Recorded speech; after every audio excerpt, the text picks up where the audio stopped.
Hello mga mare, eto nga ang ganap namin nung Sunday, August 2. Maaga pa lang ay nag-prepare na ako ng mga babaunin naming pagkain dahil nag-aaya na naman mag-picnic ang mga bata. Nung nakaraang linggo kasi hindi natuloy ang gala namin dahil sa ulan.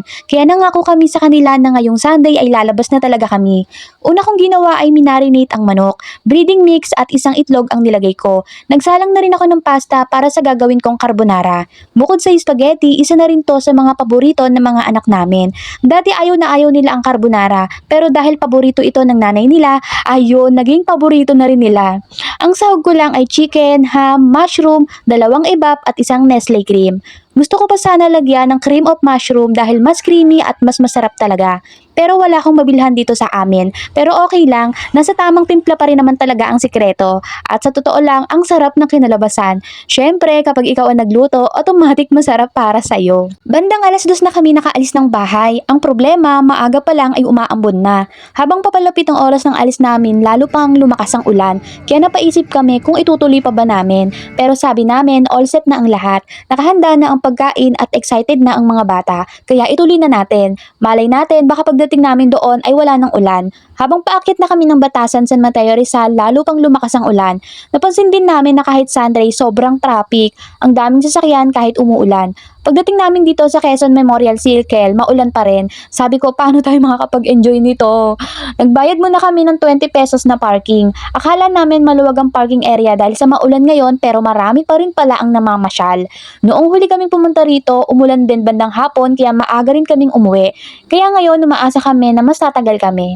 Pagdating namin sa picnic area, nagulat kami dahil ang dami palang tao. Akala namin kami lang may lakas ng loob mag-picnic kahit umuulan. Halos puno lahat ng mga mesa na may payong. Talagang kahit maulan, hindi mapipigilan ang mga mahilig gumala katulad namin. Bukas lahat ng food stall at ang restroom nila dito ay bagong renovate, malinis at maayos. May drinking station na rin at charging station na pwedeng gamitin ng lahat. Dahil wala nang bakanting mesa na may payong, dito na lang kami pumwesto malapit sa exercise area. Buti na lang may pamilyang paalis na kaya nakuha namin ang pwesto nila. At kahit wala na nga kaming maupuan, buti na lang lagi naming dala itong mga camping chairs at table. Ang saya talaga kapag may dala kang ganito, kahit saan ka magpunta, komportable kang makakain at makakapagpahinga. Nagbaon din kami ng choco coffee. Hindi na kasi pwede sa akin ang black coffee dahil mabilis matrigger ang acid reflux ko. Saktong-sakto, merienda time na at ang sarap humigop ng mainit na kape habang nakikipagchismisan.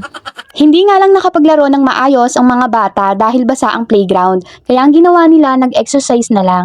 Sabi ko tama yan para pumayat. Pero parang hindi rin dahil lalo silang nagutom at nagpabili pa ng ice cream.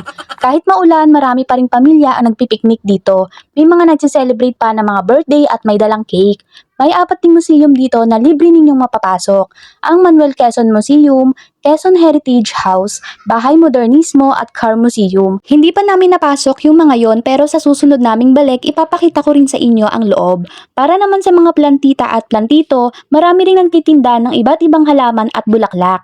Hindi ko na lang napuntahan dahil tinamad ako mag-ikot dahil umaambon. May mga chess tables din dito. Gustong gusto pa naman yon ng mga anak ko. Mas masaya siguro maglaro kapag maaraw ang panahon. Bandang 5:30 ng hapon, nagdesisyon na kaming umuwi bago abutan ng dilim. At sakto talaga pag alis namin ay lumakas na naman ang ulan. Pero thank you pa rin Lord dahil kahit paano ay natuloy ang family day namin. Masaya ang mga bata at nakapag-banding kami. At kahit maikli lang ang gala, sulit na sulit pa rin. Naibsan yung pagkainip nila sa bahay at nakapag-recharge bago ang pasukan. Hanggang dito na lang muna mga mare. Maraming salamat sa panonood at magkita-kita ulit tayo sa susunod naming family day. Bye!